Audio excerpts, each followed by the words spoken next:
ये चाणक्य की नीति सीरीज का दूसरा अध्याय है। इसमें आचार्य चाणक्य ने कुछ बातें कही हैं। चलिए आइए उन्हें एक एक कर जान लेते हैं। खान पान में हेल्दी फूड को चूज करना, खान पान के बाद भोजन को पचाने की शक्ति और पैसों के साथ साथ किसी जरूरतमंद को पैसे दान करने में जो विल पावर चाहिए होती है, ये ताकत व्यक्ति में किसी महान तप के कारण आती है। यानी कि अगर आप खुद को हेल्दी रखना चाहते हैं तो आपको डेली हेल्दी डाइट लेनी होगी और फूड को डाइजेस्ट करने के लिए आपको अपना पाचन ठीक रखना होगा और ये पाचन आपकी डेली हार्ड एक्सरसाइज की वजह से ठीक रहेगा। अब बात आती है फूड को परचेज करने के लिए। फूड को परचेज करने के लिए हमें पैसे चाहिए होंगे। ये पैसे कहाँ से आएंगे? जो हमारा बीता हुआ कल है, अगर हम उसमें हार्ड वर्क करेंगे तब हमारे पास आज के वक्त में पैसे आएंगे और इसी पैसे से हम हेल्दी फूड को खरीद सकते हैं। आचार्य चाणक्य ने अगली बात ये कही है, जिसका बेटा वश में रहता है, पत्नी अपने पिता की आज्ञा के अनुसार काम करती है और जो व्यक्ति धन के कारण पूर्ण रूप से संतुष्ट है, उसके लिए पृथ्वी पे स्वर्ग के समान और कोई स्थान नहीं।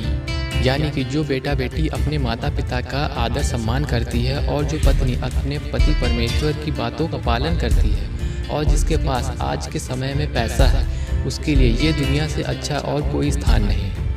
दुख की बात यह है कि आज हर एक इंसान पैसों के पीछे कुछ इस कदर भाग रहा है कि ना उसको अपने मान सम्मान से मतलब है, ना सेहत से और ना ही परिवार को समय देने के लिए उसके पास समय है। आचार्य चाणक्य ने अगली बात को मित्र से संबंधित बताया है। इन्होंने ये कहा है, जो मित्र खोटा है उस पर कभी भी विश्वास नहीं करना चाहिए और जो मित्र आपके पास है उस पर अति विश्वास भी करना उचित नहीं, क्योंकि हो सकता है अगर आपका मित्र कभी आपसे नाराज हो गया तो आपके सारे गुप्त राज खुल जाएंगे। यानी कि आचार्य ये कहना चाह रहे हैं कि जिस दोस्त पे आपको पूरा भरोसा है कि यह मेरी बात को आगे फैला सकता है या फैला देगा, ऐसे दोस्त पे 1% भी ट्रस्ट मत करो। अगर आपका कोई बेस्ट फ्रेंड है या फिर आप उसे बेस्ट फ्रेंड फॉरएवर मानते हैं तो एक बात हमेशा याद रखना, तुम्हारे अपने जितने भी सीक्रेट है वो उसे उतना ही बताना कि अगर आगे चल के कभी दोस्ती में हल्की सी दरार भी आ जाए तो वो आपके लिए ज़्यादा इंसल्टिंग ना हो, क्योंकि अक्सर ऐसा होता है कि आप उसे बेस्ट फ्रेंड फॉरएवर समझ के सारी बातें बता देते हैं और जब वो गुस्से में आता है या फिर आपसे बदला लेना चाहता है तो वो आपकी इंसल्ट स्कूल, क्लास, कॉलेज, यहाँ तक कि सोसाइटी में भी कर देता है। चाणक्य की अगली बात को कुछ ऐसे कहते हैं, मूर्खता जवानी निश्चित रूप से दुखकारी होती है, लेकिन दूसरों के घर में प्रवेश करना, निवास करना अर्थात दूसरों पे आश्रित रहना, ये अत्यंत दुखकारी होती है।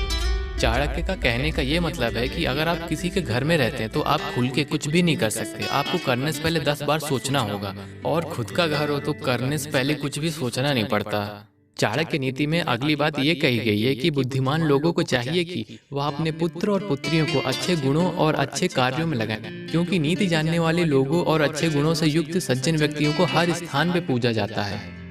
चाणक्य नीति में अगली बात पेरेंट्स और टीचर के लिए कही गई है। आचार्य चाणक्य ने पेरेंट्स और टीचर को ये विशेष बात पे ध्यान देने को कहा है। लाड़ दुलार से पुत्र और शिष्य में दोष उत्पन्न हो सकते हैं, इसीलिए उन्हें समय समय पे पताड़ना यानी कि दंड देते रहना चाहिए। अर्थात दंड देने से उनमें गुणों का विकास भी होता है, इसलिए पुत्र और विद्यार्थी को अधिक लाड़ दुलार नहीं करना चाहिए। चाणक्य नीति में अगला उद्देश्य ये है, व्यक्ति को वेद मंत्र का अध्ययन, चिंतन और मनन करना चाहिए। यदि वह पूरा मनन, चिंतन और अध्ययन नहीं कर सकता तो उसके एक भाग का अध्ययन, मनन, चिंतन करना चाहिए और अगर भाग का नहीं तो उसके एक शब्द का करना चाहिए। ऐसा इस नीति शास्त्र का आदेश है। अपने दिन को व्यर्थ ना जाने दे, उसमें कुछ नया सीखे, कुछ नया अध्ययन करे, ताकि जब आप रात को बैठे तो ये आपके मन में रिग्रेट ना हो कि मैंने कुछ नहीं किया। आपके मन में एक बात रहेगी कि मैंने कुछ नया करने की कोशिश तो की। अगर इजी वे में बात करें तो अगर कोई ऐसा स्टूडेंट है जिसे कोई एक चैप्टर ही नहीं समझ में आ रहा तो वो एक काम करे, उसमें से एक शब्द उठा ले उस चैप्टर में से और उसे गूगल पे या फिर यूट्यूब पे डाल के सर्च करने लगे, जिसके बाद उसे धीरे धीरे वो सारे डाउट क्लियर होते जाएंगे। और जो इस नीति शास्त्र में बात कही गई है, अपने दिन को व्यर्थ न जाने देना, तो उससे ये मतलब है कि आज के वक्त में जितने भी स्टूडेंट हैं वो इंस्टाग्राम रील पे अपने वक्त को पूरी तरीके से बर्बाद कर चुके हैं। अगर वो उस वक्त में कुछ नया सीख लेते हैं, जैसे Microsoft web designing, blender, graphic designing, तो वो उनके लिए आगे चल के काफ़ी ज़्यादा फायदेमंद साबित होगी।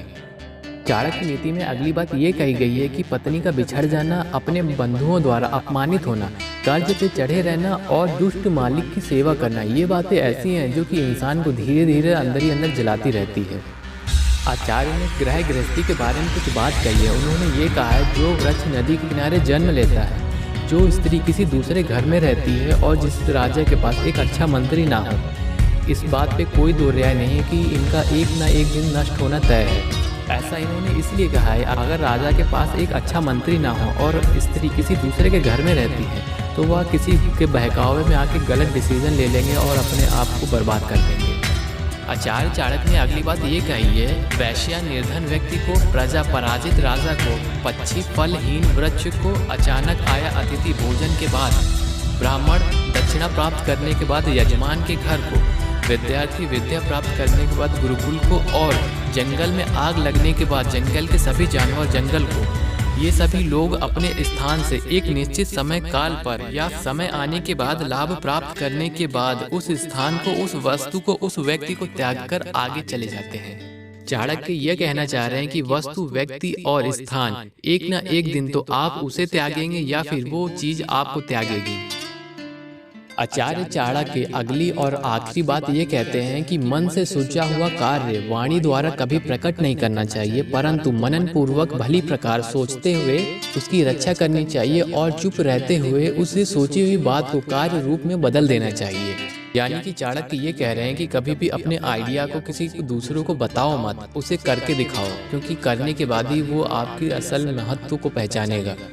इस पूरे दूसरे अध्याय में कौटिल्य ने मनुष्य को बार बार सचेत किया है कि उसे वास्तविकता समझनी चाहिए। यहाँ पर चाणक्य नीति का दूसरा अध्याय समाप्त होता है। अब आपसे मिलेंगे हम तीसरे अध्याय के आरंभ में। तब तक के लिए अपना ध्यान रखिएगा। जय हिंद, वंदे मातरम।